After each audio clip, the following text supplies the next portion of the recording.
Nice to meet you everyone. I'm Sun Jian, MA student at Yonsei University. This video is about the development of generative grammar with specific focus on minimization. First, introduction. As you know, the subject of syntax is a sentence, which can be divided into words and structures. A sentence will lose its meaning without words, and words will lose its positions without structures. Therefore, both words and structures are essential to form a sentence. Since Plato, discussions on sentences have been held by so many philosophers. In his dialogues, Cratylus and Sophist, Plato analyzes a sentence into onoma and rema, explaining that a sentence must have an onoma and a rema, that is, a noun and a verb. Aristotle also claims that a sentence is composed of onomas and remas as well, even explaining that rema is a marker of time, just like tense information. So, the discussion of language that began with Plato and Aristotle has continued to the generative grammar based on Chomsky today. Generative grammar is the most dominant syntactic theory today, so it is necessary to examine it in detail regardless of whether or not you support the theory. This is because being dominant means you have to know it. Therefore, this presentation aims to provide an overview of the development of generative grammar and understand the minimalist program advanced by Chomsky in 1995 with a specific focus on the concept of minimization. Now, we are going to overview the development of generative grammar, starting with the standard theory. In Chomsky 1957, the starting point of the standard theory, he points out the limitations of finite state grammar and presents phrase structure grammar and transformational rules. Chomsky compares humans to machines that generate grammatical sentences, but not ungrammatical sentences. In this machine, words combine to form a sentence through certain processes, and going through certain processes presupposes initial and final states. Here, as you can see in example 1, these certain processes are called rewriting rules, that is, PS rules. Since all humans are born with these rules, they can create structures by applying rewriting rules such as in example 1, and produce sentences that have phonetic forms by inserting lexical items. However, there is a limit to effectively explaining almost infinite number of sentences we produce only with PS rules. For example, in order to explain the agreement between subject and verbs, or to explain interrogative or negative sentences only through PS rules, a number of complex rules must be introduced, and each rule must be considered one by one to determine when those rules should be applied. To address this, Chomsky introduces a new concept called grammatical transformation. This is because it is much simpler in terms of description to explain the aforementioned phenomena by applying the transformational rules to a sentence that has already been made. To sum up, finite state grammar that was used before changed to be phrase structure grammar. And those phrase structure rules, required to explain agreement and interrogative and negative sentences, are minimized into few transformational rules. As a result, the rules for generating sentences are divided into 3 parts, as shown in example 2. These ideas are more advanced in Chomsky 1965. In Chomsky 1957, he focused on finding a system that most reasonably describes finite rules that can produce grammatical sentences. But in 1965, he emphasizes the innate language ability, the universal grammar, while opposes the language acquisition theory of empiricism and activism. In addition to the emphasis on universal grammar, Chomsky comes up with a more advanced theory. Grammar as a whole set of rules is divided into three parts: syntactic, semantic, and phonetic components. Here, the semantic and phonetic components are mechanisms for interpretation and are not involved in sentence generation.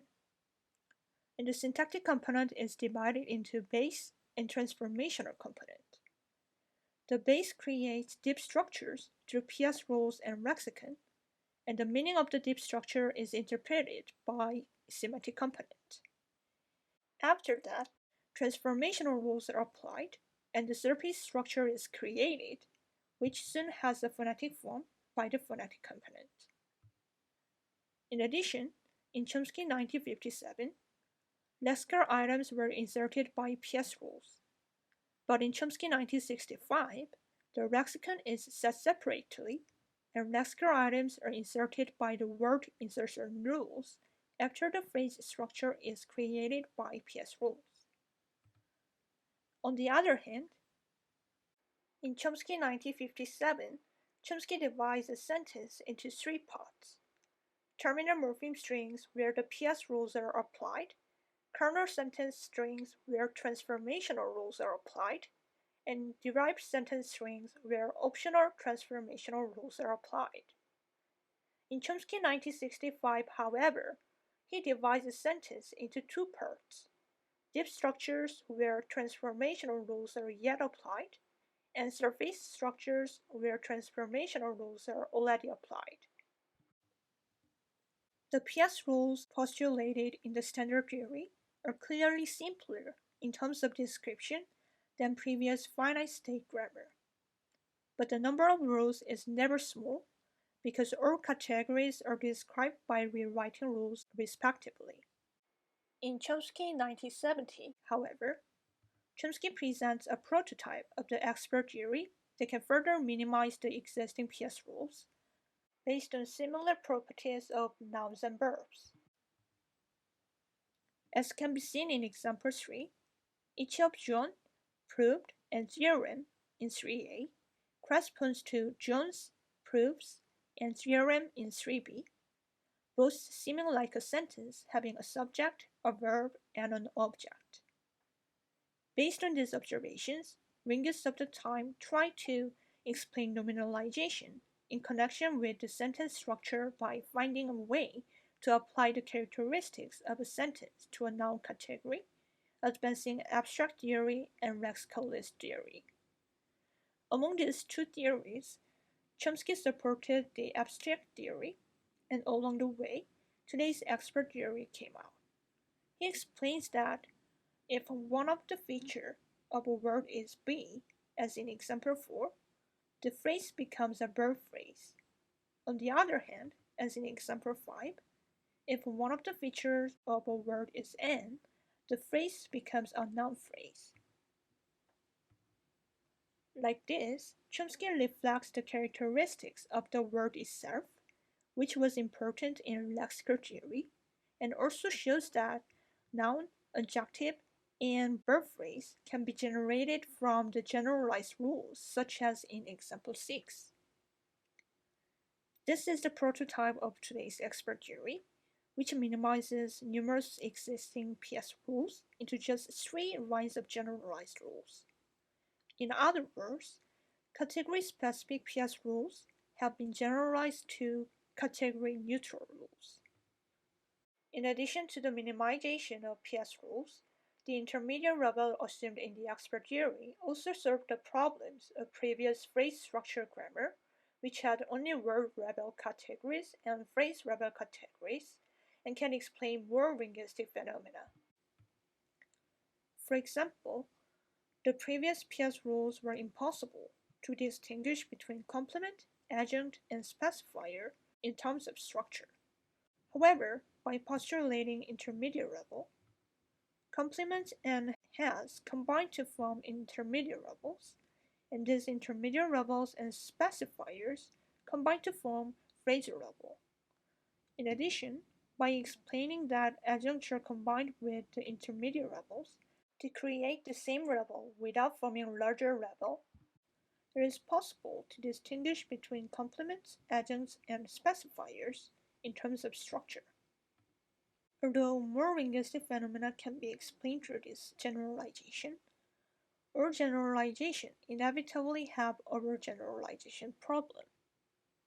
For example, since the expert theory consists of category-neutral rules, it can even produce rules that produce ungrammatical sentences, such as VP, 2A, and FP. Therefore, after Chomsky, many researchers tried to solve this problem through several constraints, and as a result, the theory became more sophisticated. Next, in the 1980s, the era of the government and binding theory began with Chomsky 1981. In Chomsky 1981, Chomsky explains grammar by dividing it into a rule system and a principle system. The principle system consists of several sub-theories, including expert theory, government theory, data theory, binding theory, etc., and is developed into a more general and a simpler system. Like this, Chomsky explains the universal grammar through several fixed principles and considers the particular grammar as the process of determining the values of parameters, once again minimizing the theory. On the other hand, in a rule system, transformational rules are generalized into a single alpha movement. This is possible because transformational rules can be generalized based on their commonality.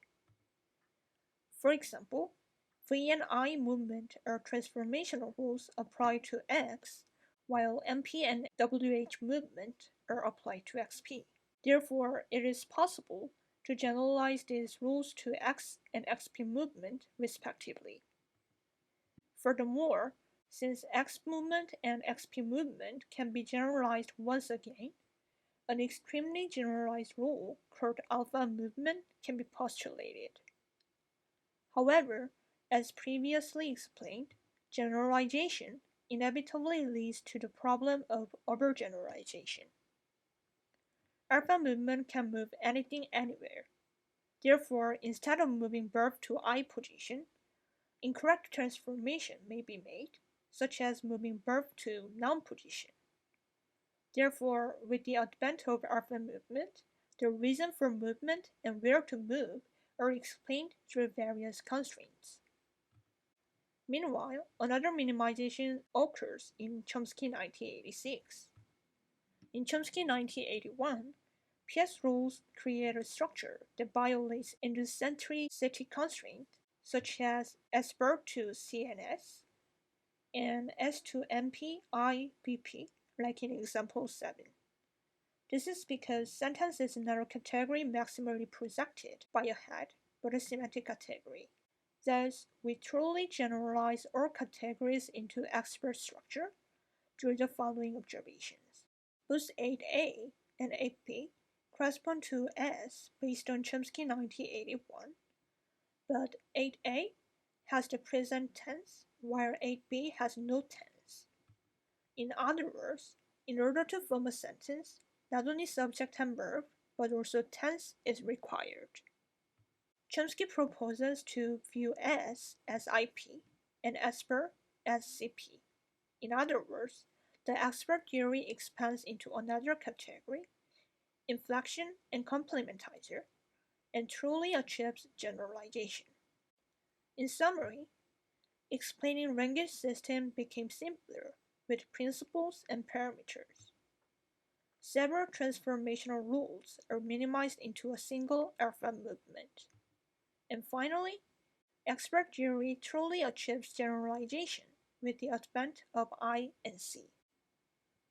And finally, in Chomsky 1995, he presents a research method which brings economics and minimality to the fore. Since language is a cognitive activity, analyzing language system is like identifying cognitive system.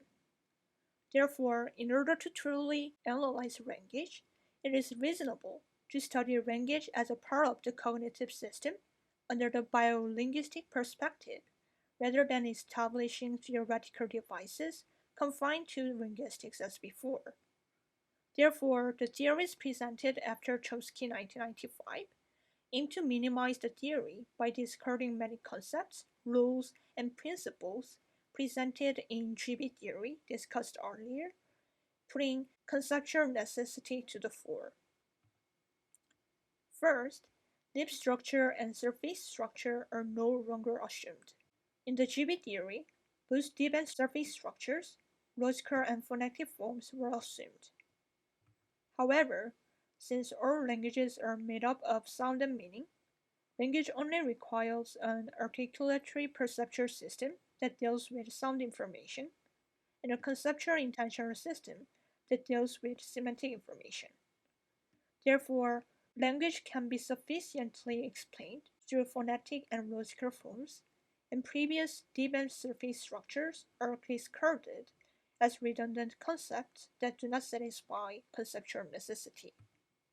Second, all structures are created by bottom-up mechanisms through merge operation. The maximum projection categories, intermediables, and heads that were assumed in the expert theory are no longer used, and XP, XBAR, and X are treated as surplus information that can be derived from its location and are discarded. Therefore, only words are needed to create bottom-up structures, and all the concepts and rules related to projection that were previously assumed are replaced by merge operation, thereby minimizing the theory. Third, the subject of all syntactic operations is lexical feature. In Chomsky 1995, the features are classified as follows: category features, phi features, case features, and strong F. These features are divided into interpretable features and uninterpretable features. Uninterpretable features must be interpreted through feature checking in accordance with Chomsky's full interpretation principle. Therefore, it can be seen that the work of syntax is to make it interpretable by checking and deleting these uninterpretable features. So far, we have looked at how the previous GB theory has been minimized under the minimalist program. Sentence generation is no more explained by expert theory, but by feature checking system, generating bottom-up structures with merge and movement. After the advent of the minimalist program in 1995, it has undergone another change since Chomsky 2001. In 1990s, the subject of the theories under the minimalist program was the whole sentence, but in Chomsky 2001, it changed to a smaller unit called phase. In addition, Chomsky explains that syntactic operation is applied to phases with cyclicality, and accordingly, the logical form assumed in the earlier theory is also discarded, and grammar becomes a more minimized system. In addition, as phase impenetrability condition (PIC) was established, elements in the phase that had already undergone syntactic operations cannot participate in the operations for another phase. This is in line with the economics pursued by minimalist program, in that it reduces the cognitive burden required for calculation. Meanwhile, in 1990s, movement and agreement were explained by feature checking and attract F theory, but the agreement theory presented in Chomsky 2001 discarded these theories and explained movement through agreement. Under the feature checking theory, lexical items were considered to be introduced to syntactic component with all the morphological features. In the agreement theory, however, uninterpretable features are considered unspecified. Therefore, movement occurs by forming a probe-girl association by finding a girl to determine the value of the uninterpretable features. In summary, in the 2000s, the theories under the minimalist programs are more advanced in terms of economics and minimality than in the 1990s. With the postulation of phase, cyclicality, and PIC, it reduced the cognitive burden by narrowing the target of syntactic operations from the whole sentence to the phase. In addition, The language system is described more simply by explaining movement only through agreement theory instead of feature checking and attract app theory. Finally, conclusion.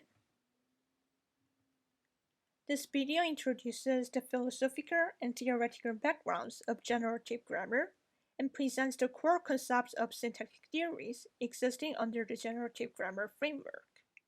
It also discusses which aspects of its theory have been changed to achieve minimality. Since minimization revisions had already been made to the standard theory, the extended standard theory, and the government and binding theory, this video concludes that the minimalist program is not completely different from other theories, but rather an extension of them, which particularly emphasizes the economics and minimality of theory. Therefore, under the minimalist approach, we will develop a better theory, as we have done before, thinking about how to better explain universal grammar and language as a part of the cognitive system. These are the references, and thank you for watching the video.